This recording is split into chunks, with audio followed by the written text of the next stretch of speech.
Hey, everybody, welcome to the Addiction Unlimited podcast, where you get to learn everything you want to know about addiction and recovery. I'm your host, Angela Pugh, co-founder of Kansas City Recovery, life coach, and recovering alcoholic. To learn more about me, you can listen to episode 0 on your podcast app or find us on the web at addictionunlimited.com. Hello, my friends. Welcome to another episode of the Addiction Unlimited podcast. I'm your coach, Angela Pugh. Thank you for spending some time with me today. I have another fantastic guest to share with you, as always. Well, I try to make sure they're always fantastic. But this is a person who really, let's talk about pulling yourself up by the bootstraps, really facing your stuff, getting sober, staying sober, doing the deal. And I've been dying to share her story. So we're going to jump right into it. Debbie, thank you so much for coming on and doing this with me. Angela, it's so good to be here. We're finally getting it together. We're finally getting it together. So for everybody listening, Debbie and I actually already recorded together once. It's been a few months ago, and we had some technical difficulties. So the recording vanished. The recording didn't finish doing its technological recording magic. So all of a sudden we didn't have a recording, and it has taken us a while to get it together and get back on and re-record. So Debbie's absolutely one of my favorite people. And we've actually been sitting and talking for probably 45 minutes before I finally hit record. So we've gotten to catch up. But Debbie, why don't you just take a second and tell everybody a little bit about you and who you are? Okay. My name's Debbie, obviously. I am from the Bronx in New York City, and I am a retired sergeant in the NYPD, turned group fitness instructor and personal trainer. And I am married, and I have separated now, but I have a 29-year-old son. And I'm sober. My sober date is February 9th, 2020. So in a couple of weeks, God willing, one day at a time, I will be sober 3 years. And I started working So with Angela. I started working with Angela in the very beginning of my sobriety. So I want to say somewhere towards the end of February of that year. So crazy. I cannot believe it's been that long. I know. Okay, so I do have a funny question to start with. How accurate is Law and Order? So Law and Order is the detective squad, which I was. It's of the part of it, and funny enough, I think it's pretty accurate. Obviously they put the drama and stuff in there, but it is pretty accurate actually. I like the way the squad works, the way the detective bureau works. So It's that's so funny. Like I've watched Law and Order SVU like half of my yes. life now, right? It's literally been on half of my life. And I did take a little bit of a break from it for a few years because I think it was kind of messing with my mental health, As just it can like, do, yes. It's very yeah, serious right. subject matter. Yes, Yeah, I mean, SVU is heavy. very It's heavy. not normal everyday stuff. It's heavy. And after watching it for so many years, I was like, oh, damn, like I have got to step back because Right? it really had my head thinking like, everybody is a rapist and Yes, everybody is going to film you having sex without you yes. knowing and post it on the internet.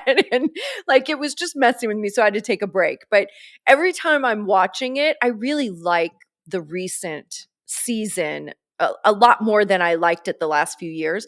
But every time I watch it, I think about you, like when they're showing up on the scene and Yes. doing their cop thing and it just being in New York City and on those sidewalks and whatever. And I'm like, Yes. holy shit, dude, this is what Debbie did. Yes, yes. It's actually all very accurate. That's exactly what happens, right? Something happens on the street that patrol goes to because of a 911 call. Then, as serious it is, if it's special victim stuff or a homicide or whatever, either way, they call out the detective bureau, and that's who shows up. Yeah, and from there, the detective bureau takes over the investigation. Yeah, the drama part of it is different, but the actual crimes are very, very, yeah. Could you imagine though? I never did special victims. So That's a homicide is pretty heavy, but special victims, I think. Could you imagine doing that for 20 years? That's a lot. No. So how did you deal this is the other thing that I always think about, right? Is when you see police like getting in fights or chasing somebody or whatever. And I'm like, damn, Debbie is a badass, dude. Like, how do you do that? It's funny, just like, we'll get into that, right? And how I dealt with a lot of things in my life. A really healthy coping mechanism known as avoidance. And I'm being It's sarcastic. a fan I, favorite, avoidance, yes, fan favorite. yes. Avoid, compartmentalize, denial about how that nothing affected me, seeing dead children and people raped and the absolute dregs of society, like, seeing awful stuff after 9/11, all that stuff. Like as smart of a person as I am, it took AA and therapy to realize that all that stuff, that trauma, has affected me over the years, so you know what? I'd love to give advice on how to deal with it, but I don't think I did a very good job at it. It's surprising to me, and I think this is one of the things that happens in your profession, right? Because so for me, obviously, mental wellness is my profession, right? And always has been working with addiction and even life coaching, right? And creating Right, change in your life and transformation and all of those things. So, because it's my profession, trauma is so second nature to me. And understanding trauma, talking about trauma, knowing that I have trauma, like all of that is just common sense to me because really, right, everybody on the planet has trauma. Really. I mean, right, there's no way to live life without right. having some trauma. But it surprises me how many people don't have that awareness because it's so Yep. second nature to me. And I even have another client who will crack up when she hears this because we talk about this quite a bit actually. But who she's like, Angela, I didn't even know I had trauma until you told me. And I was like, oh, I thought that was It's common true. knowledge, you know? No, no. When I went to the first time I ever heard about trauma was in 2016 when I went to rehab. Obviously, I didn't get sober till 2020, so that didn't take. But when they talked about big T's and little T's, like, the huge traumas and then everyday traumas, like you're right, like you don't go through this life unscathed without Right. trauma. But that there's some big traumas, and I was like, well, I don't even understand what you're saying. Like the lady was like, so how did you deal with like 9/11? Because I got down there the day of, and it was just like Armageddon. Like it just looked unreal, and up to your waist in, like, dust and debris and buildings falling, stuff that fell from the building. And I was like, no, no, I wasn't part of 9/11. Thank God I wasn't down there when it happened. And no, no, that didn't affect me. And she was like, oh, really? Like everything, like it's just oh yeah, it never occurred to me that any of that is trauma. Right. Right. And going to the scene of a crime where there's really awful stuff that you see. you know and it's funny because somebody just posted something the other day and it made sense to me. Somebody posted something on Facebook that said, asking, because I get asked the question a lot, and I know people don't mean harm by it, but they constantly ask me, what's the worst thing you've ever seen? And Mm, another first responder said, asking somebody that question is asking somebody to relive a trauma over and over again. You don't realize it. And I wouldn't have realized it either because I was like, oh yeah, I would tell people, and you don't realize that those traumas, they really do affect you. yeah. I think the biggest thing that I like to stress about trauma is trauma literally happens to your brain. So Mm, it's easy on a surface level to say, oh, well, that didn't really affect me, or I'm okay, or I don't have any effects from trauma. But your brain doesn't really give a shit how you feel about it. Like your brain literally is changed, physically is changed by trauma. So right, when it comes to healing, again, it doesn't matter what I think or how I think I feel or what effect I think something may have had on me or not had on me. It has happened to my brain. And this is why you hear these studies like with babies and attachment, like when a baby doesn't get held enough, they can grow up and have attachment issues. Well, that baby doesn't have any memories of not being held. but the Right. effects of not being held happen to the brain. So that's how Right. you carry it, right? And people think that, like, oh, I'm okay. I don't feel bad. This is okay. But it's like, no, dude, this is kind of a physical thing that has to be worked out also. Right. It's not just a matter of you feeling okay. Like, you have to unravel all of that stuff for your brain too. Wow. Yes. Yeah. I don't understand why it's not required that Oh, I was people just going to say have this. some sort of processing. Like, it should be a requirement for all first responders. It absolutely should be a requirement. I mean, the mental health aspect of policing is, in my opinion, we're not going to get into that whole subject, but in my opinion, is one of the main factors that that needs to change. There, while society, I really do believe is getting definitely better when it comes to mental health issues, when it comes to addiction issues and all of that is getting better. The police department is stuck back in I don't know what decade, because there is such a stigma still attached. Like, not only if you say that you need help, I know the NYPD is like this. You say you need help. There's a lot. I guess there's and in reality, I guess there's a liability issue with them. But if you say you need help, or you are traumatized, or you are suffering from depression or anxiety or anger issues because of what you see and what you deal with out on the street, the bottom line is you will be Yeah. stripped of your gun immediately. And I get that. I really do. But a cop stripped of their gun and shield that's going to follow you the rest of your career. So the fact that nobody goes and asks for help is understandable to me. Yeah, that needs to change. I don't know what the answer to that is. There are some certain things in the police department they are starting to bring about, like where there's like peer support where you can go to somebody and it's supposed to be confidential, but I don't think that anybody actually trusts that yet. So that there should be something in place, like even preventative, like you said, like when there is a major incident, like something like 9/11, or obviously that was the most major, but even like a homicide where children are involved, or rapes where children are involved, like, and you had to deal with that. There should be a requirement, because on some shows Right. you see that there is, like, oh, they have to go see a therapist because of you know Right. police involved shootings. Yes, you do have to, but other than that, like all this other stuff that you go through, there's no. It's like, okay, just move on, and you're right, which is, I'm sure, a reason why there's Yeah. high suicide risk in the police department. There's very high Mhm. levels of addiction, alcohol, mostly alcohol. So that needs to change. But And that seems to be a constant across all first responder fields yes, too. oh, I absolutely, mean, listen, think about being a paramedic or an EMT, like, and the things that you just see in a yes, day's time. Even overdoses, like, it doesn't have to be bloody and gory for it to feel heavy and oh, traumatic. absolutely, Or fire people running into fires or rescuing people. Like, all of those things is like your adrenaline is up, you're in a heightened state of yes, alert, you're in fight, flight, or freeze mode for extended periods of time, right? Like, there has to be a decompress. And that's why I think too, like, it should just be mandatory. It's not about people being willing to reach out. There's no judgment on it. There's no stigma to it. It's just, this is what we do. right. And this is what we do all the time. And everybody does it. And that's all. you So, right, know? mandatory therapist, like even if it's once a month, like just go see somebody, talk about your shit, and then let's see how you're doing.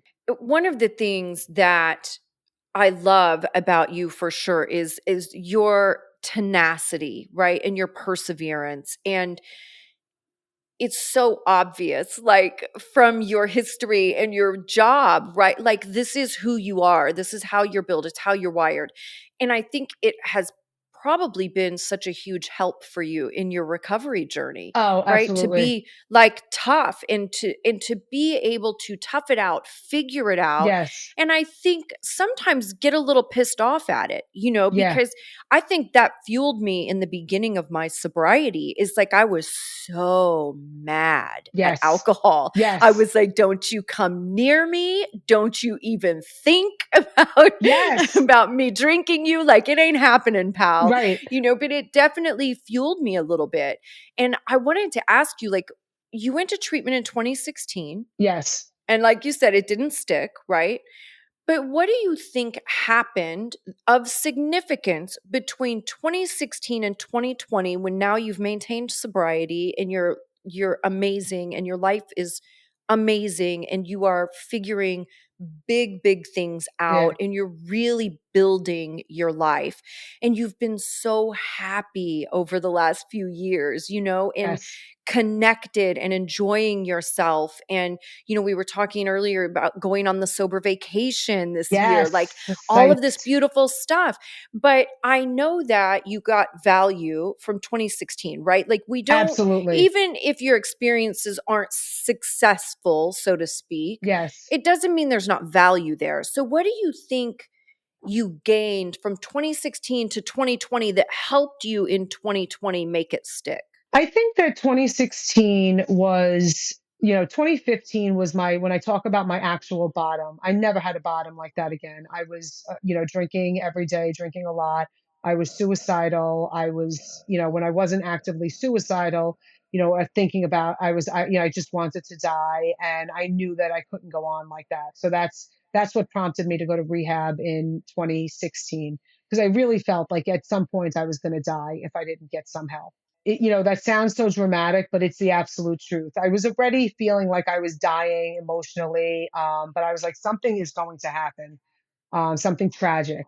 And so, so 2016 went to rehab, really did want to get sober, but I think that I just wasn't ready emotionally and capable to look at like my part in a lot of things. I think most of 2016, while I stayed sober most of that year, when I got home from rehab, I did what they told me to. I went to AA. But when I talk about like, hey, one foot was in AA, the other foot was out, like wanting to run, I was very angry that I even had to deal with this addiction. I never saw it as like, oh, I could have a better life. I went to rehab and I went to AA because I felt like I could stop drinking, that it would help me to stop drinking. I never thought like that I could ever be happy again. I never thought that I could, live a full life without alcohol. And I think I was stuck in most of that for most of 2016. And, the first chance, not the first chance, but, the first like major fight I had with my husband in 2016, I was just like, you know what? Fuck this. I'm going to get wine. I'm done with this. AA is not working. It's funny because 2017, I never went back to AA. I stayed, and 2017, 18, and most of 19, I drank. And it never got, it got bad again. I still drank every day. I drank wine every single night. I had no desire to ever get sober again. It wasn't even in the cards, because I know in the rooms of AA and in other, like, people fall off the wagon, then they get back on, fall off the wagon, they get back on. I fell off the wagon. I'm like, the wagon just ran. The wagon was gone. It was never coming back. I was never getting back on it. And I am not a religious person.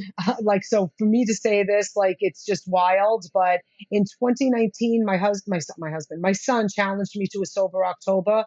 And honestly, my initial reaction was, hell no. I tried that already. I don't want a life without alcohol. I need alcohol to function.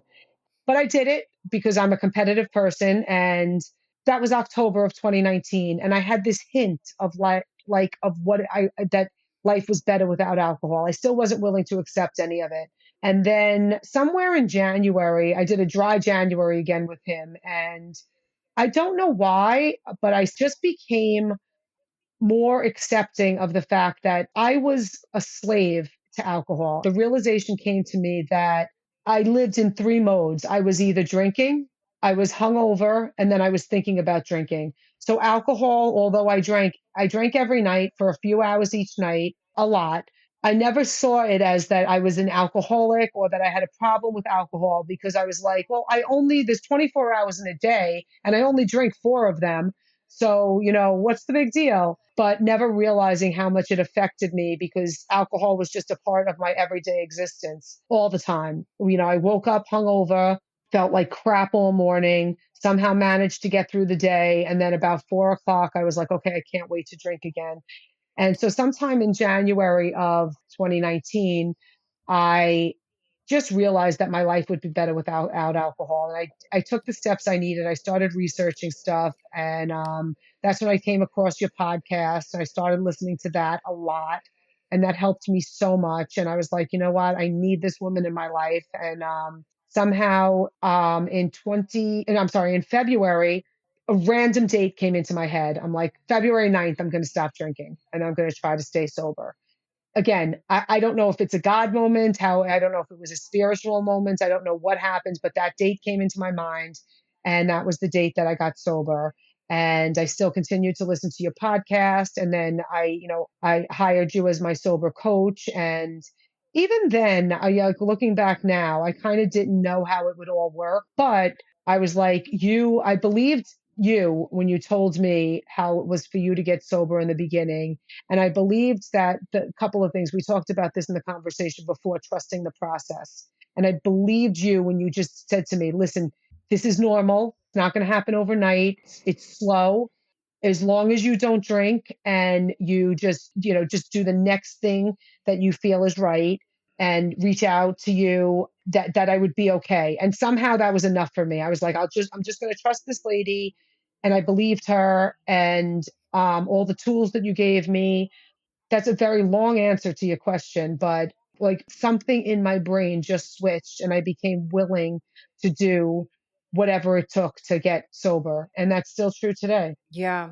That's so valuable that you just said also that even when you hired me, you weren't really Oh, sure how it was all going to turn out, right? Because I feel like people get this idea that like, oh, well, I have to be 100% sure I'm never drinking again before right. I work with Angela. And it's like that's very rarely the case. Like I think it's usually the deep down desire, right, is to really cut alcohol out of our lives 100%.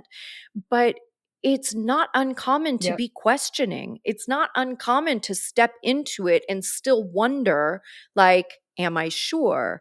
Is this the right thing? Is this going to work for me? Am I going to be able to do it? Is it going to suck? Yes. I think like all of that is really, really normal.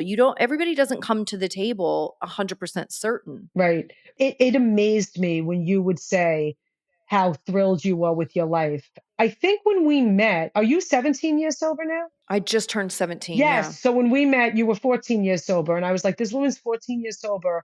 And I'm putting this in quotes, claiming, right? Because I didn't know if I believed you. Like that life is just so wonderful, you know? And, but then I did, I came to believe you. And I'm like, I believe her. And so it stopped being, I just want to get sober because I just want to stop drinking. And it started being, I want to be sober. I want to stay sober. And I want my life to get better. I want peace. I want happiness.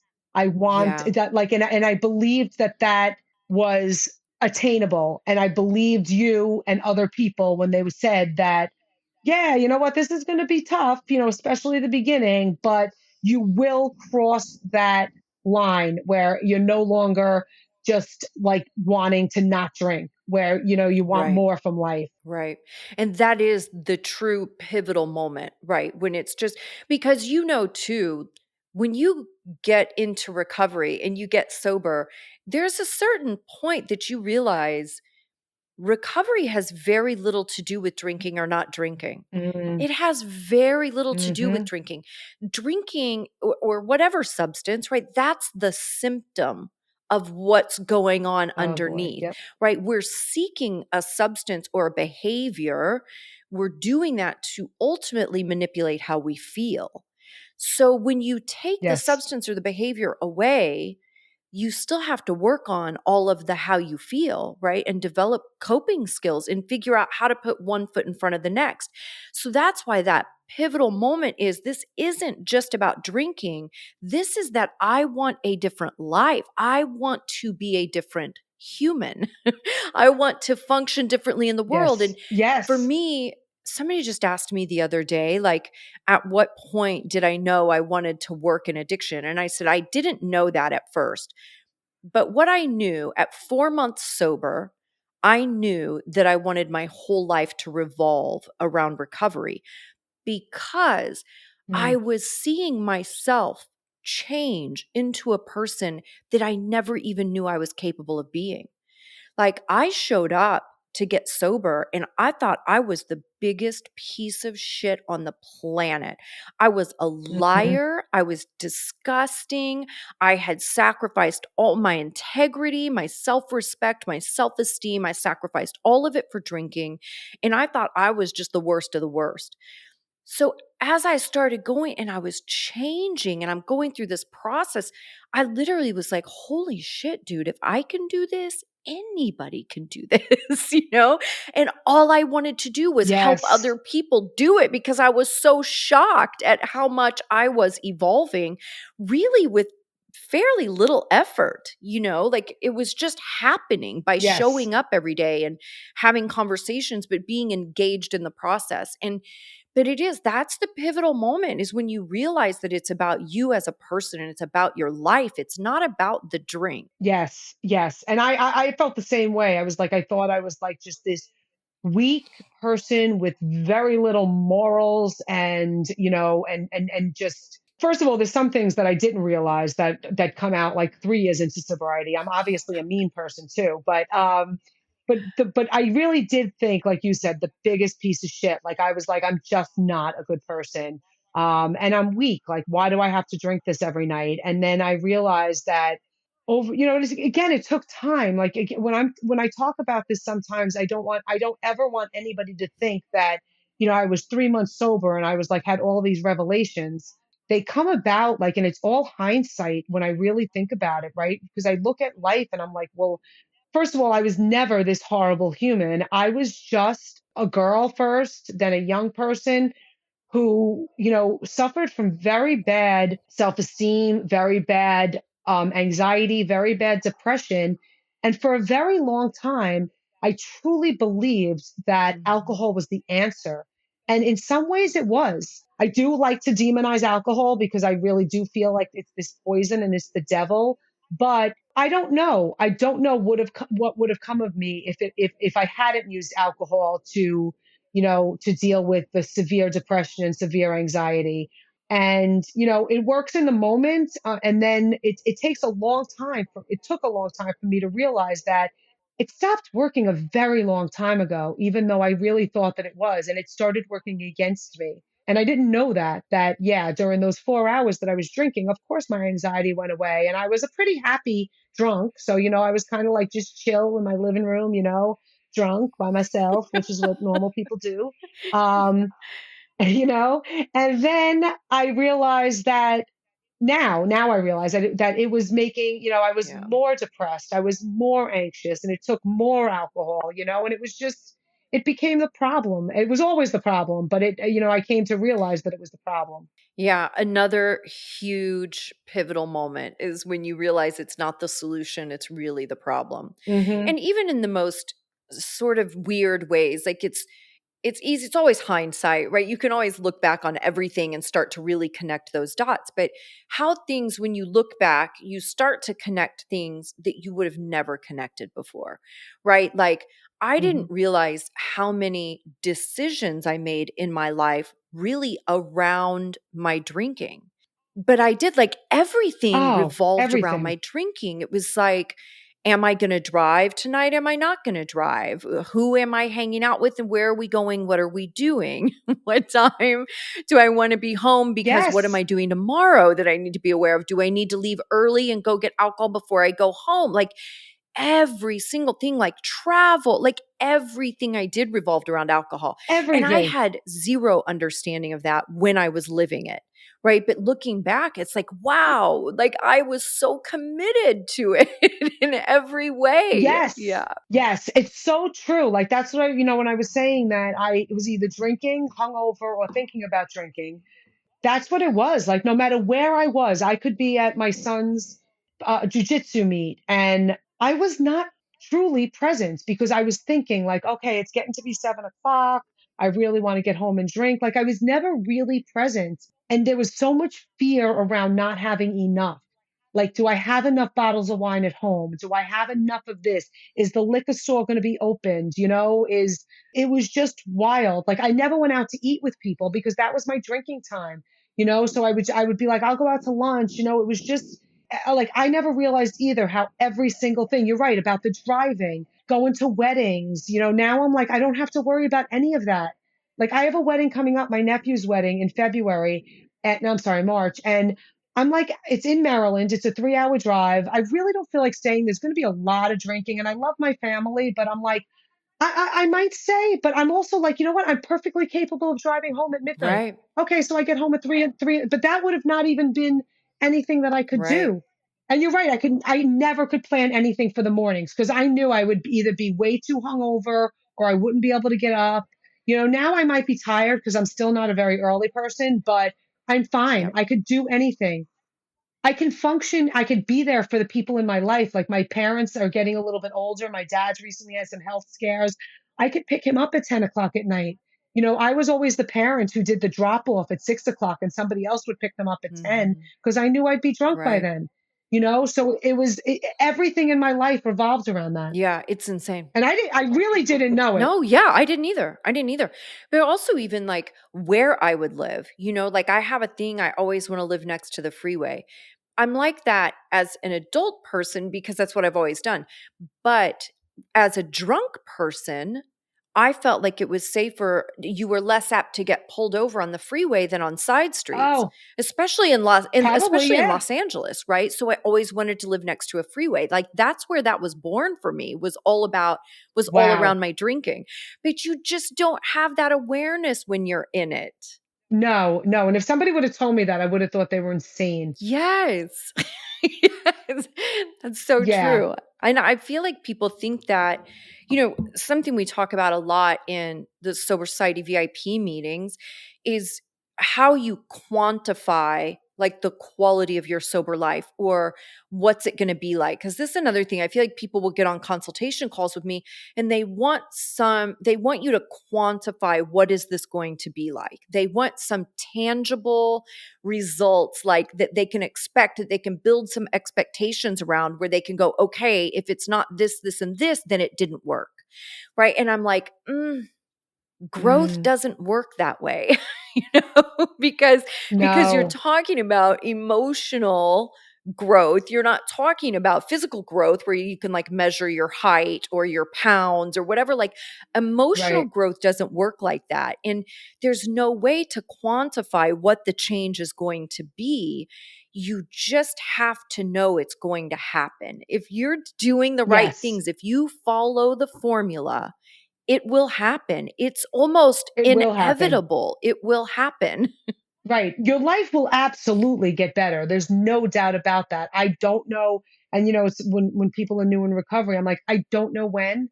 I can't tell you when the obsession to drink is going to lift. I can't tell you when you're going to start to feel better physically. I can't tell you when your relationships are going to get better or when you're going to like yourself more. I can't tell you any of that, but I can tell you that I promise you if you do follow this formula, whatever that formula is for you, I promise you that it will Yeah. happen. Like that's all I can ask you is just to trust the process and trust that it will all happen. And it happens for everybody at different times in different ways. And I could never have imagined what I would want out of a sober life.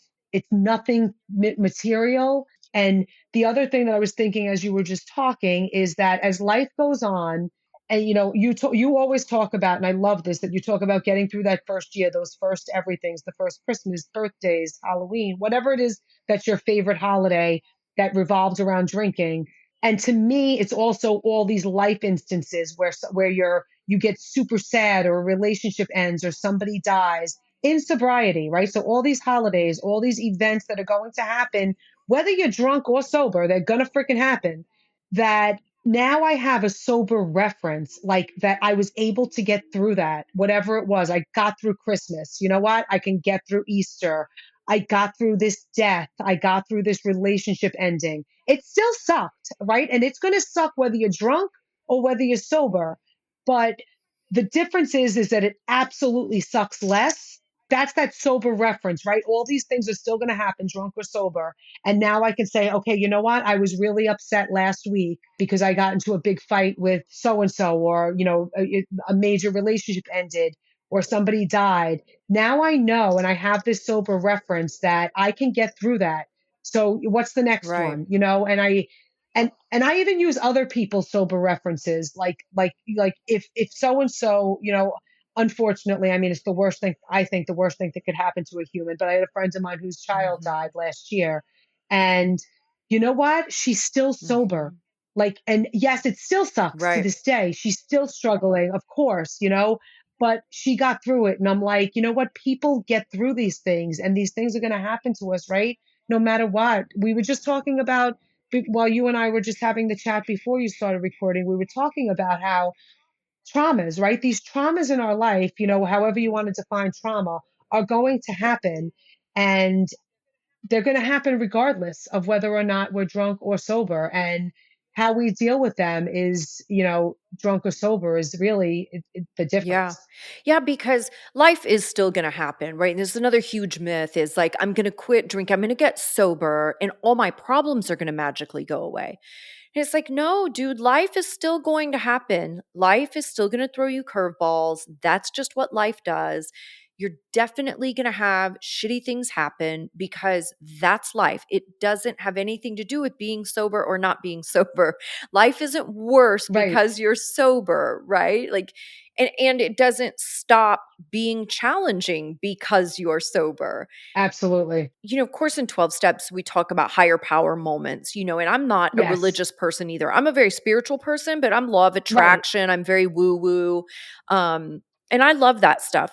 But there are all of these pieces, again, in hindsight, there are all these things that happened throughout the course of my life and certainly in my recovery that really planted seeds that maybe weren't significant in the moment, but years later became really significant. And when I first got sober, like, I mean, my first couple of meetings, there was a woman in my group that was dying of cancer. And she had a daughter who was like 9 or 10 years old, something like that. And she only had like 6 months left to live. And so this was a topic in our meeting frequently, and people were always in awe of her and how she was handling it. And she made a comment one day. She was like, she said, the truth is, I could spend the next 6 months living or I could spend the next 6 months dying. And I was like, wow, like, Wow. that's so Like it's going to huge. happen either It's way. gonna happen either way, right? And for her, she's like, I make the choice to spend my next 6 months living because I've got this child and, whatever. And but it was one of those things when I was 10 minutes sober that later, years later in my Right. recovery, when my car was getting repossessed, right? And I thought it was the end of the world and I owed all this money in all these different places because I had lost a business and like I was down, Right. and I remember those words, like just remembering that this is my choice. How Yes. I handle this is my choice. I Yes. get to decide if I get buried under all of this debt, stress, pressure, fear, anger, or I get to decide if I figure it the fuck out, get my shit together and handle it. Like Yes. that's my choice. How I live my life is my choice. And it was Yes. so huge. It was such a beautiful little reference to think of so many years after the fact. Yeah. That's amazing. Yes. I've heard people say, you know, like people that are, whether it's, they're getting older and they know, you know, obviously as we get older, we're getting closer. Um, or people that were, you know, actively, you know, fighting a disease, or it always amazed me because I was like, listen, if somebody told me I had 6 months to live, guess who's going to get drunk? Right, right, You know, and now, and I believed that for a little while. I'm like, listen, why would I stay sober if I'm gonna die, you know? And now I'm like, oh my God, I get what they were saying. Like that just seems insane to me, right? But I get what they were saying because why would I get drunk? You know what I mean? right, Like that's it. Now that's it, it just turned the opposite way. And like all those things, you're right. Like, and there's just these things that we can reference that, you know, unless you like, and this is the other thing that I believe, you're right, whether it's AA or sober society or smart recovery, right? I don't believe that there's any one way for people to get sober. I happen to be, you know, an AA person, and you helped me get sober. That's where I started, you know.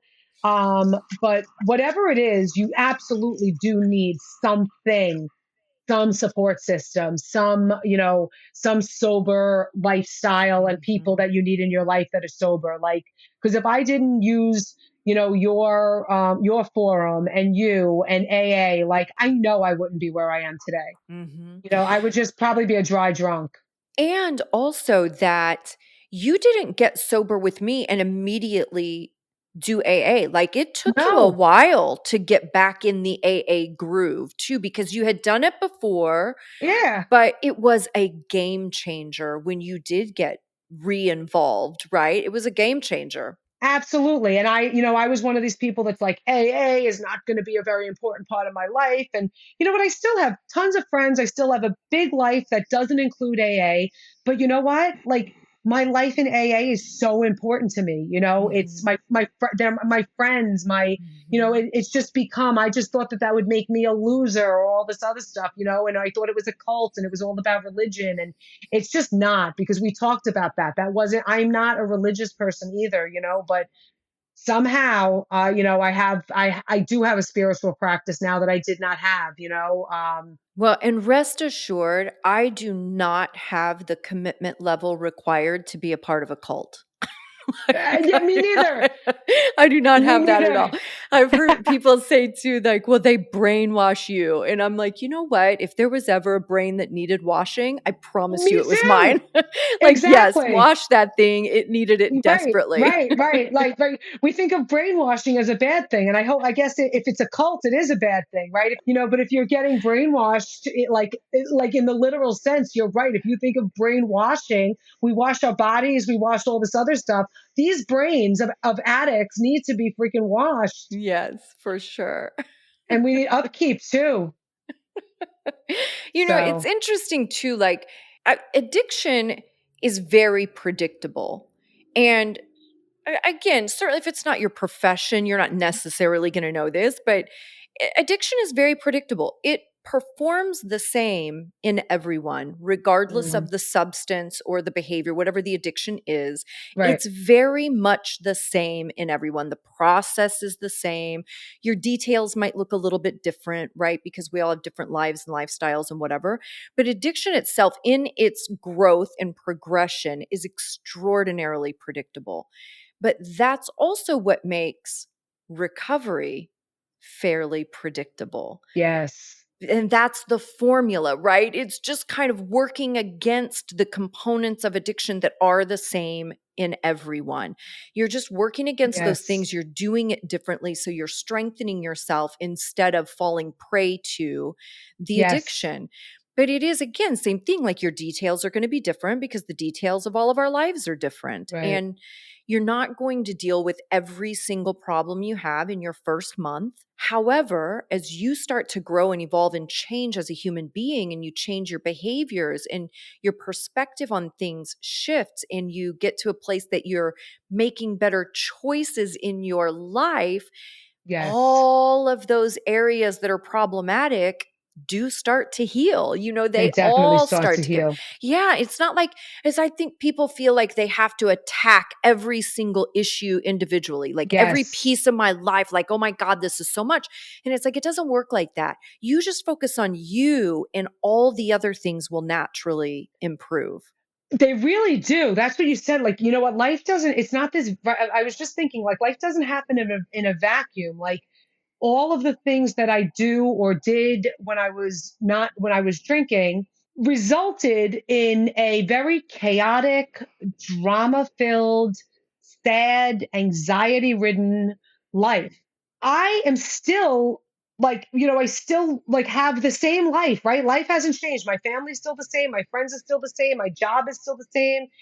But like, because I've changed, like, and not drinking was the first step in doing that.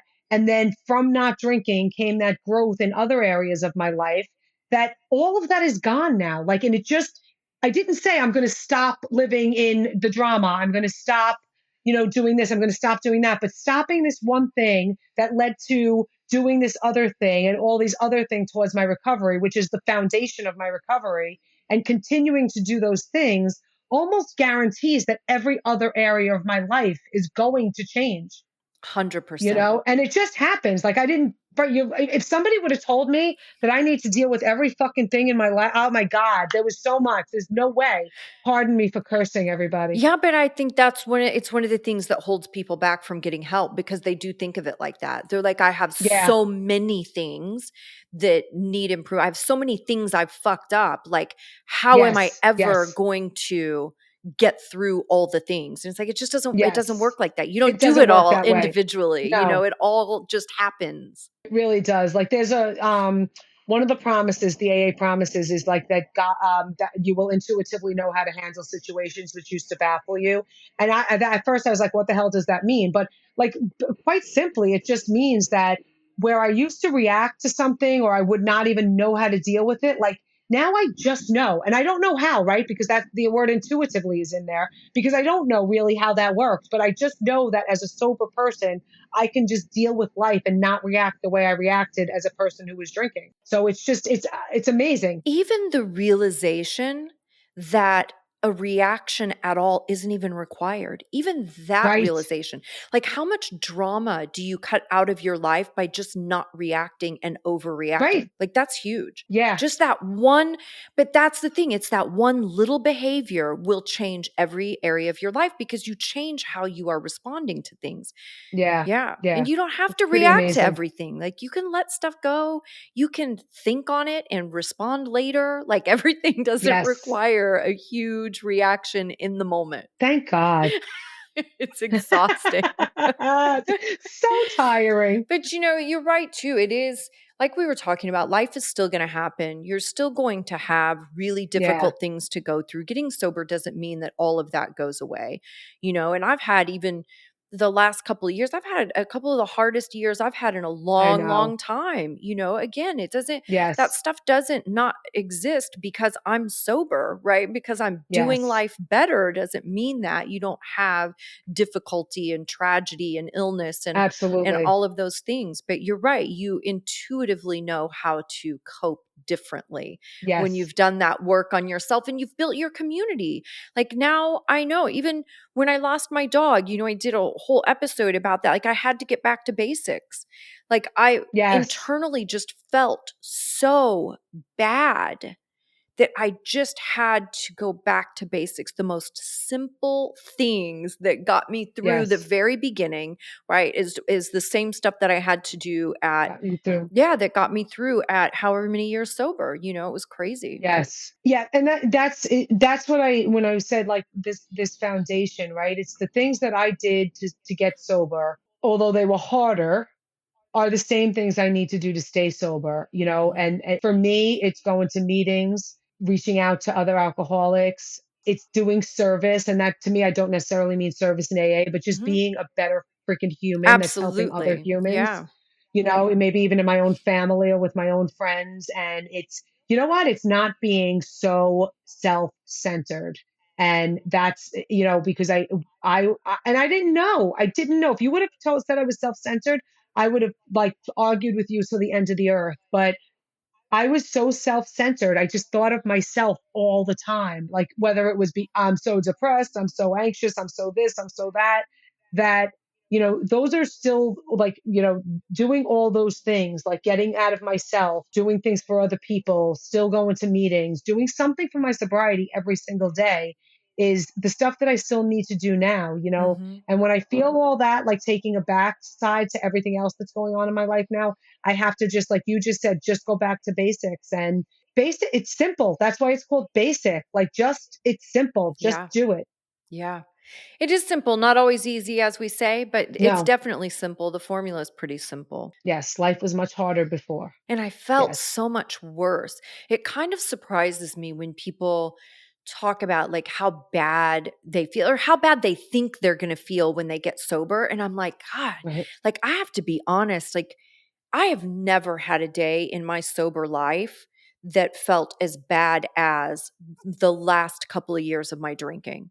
You know, Yeah, that's the I've truth. never had anything either, because to me, the greatest, most painful thing, the greatest pain really is heartbreak to me, right? Yes. Having your heart broken, Yes. one way or whether it's a romantic relationship or losing your dog, right? Like Yes, that absolutely. heart pain is the worst pain. Yes.